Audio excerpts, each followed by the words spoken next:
se ele sente isso e de que forma você se sentiu tocado pelos livros.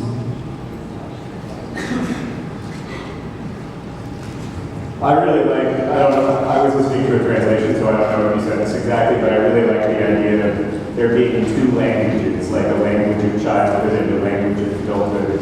And then in adolescence, there's a tension between these two languages, these two ways of thinking about the world. And there's a big loss in your teenage years because you're not a child anymore. Like there's a great image at the end of the American novel Catcher in the Rye, where Holden Caulfield is watching his little sister on a carousel, and he's realizing that he'll never ride a carousel the way that she's riding it ever again. He'll never feel that, that magic of childhood ever again.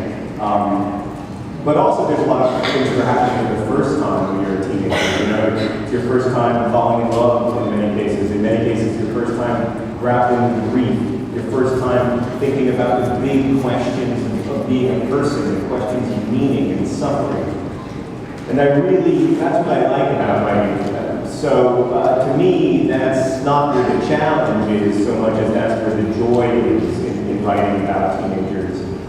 Because there is that tension between those two languages, because there's that tension between innocence and experience, I get to, explore both those worlds a little bit. And most of those things don't go away when you're a teenager. I mean, as adults, we know that there is still a tension between innocence and experience, that there is still a tension between, wanting to,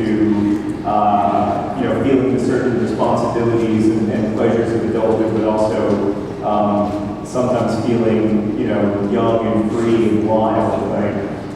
The other day, yesterday I was getting off the plane, and I've been on this plane for a long time, and I was listening to a song I really liked, and I was kind of dancing, and I realized that I'm a middle-aged man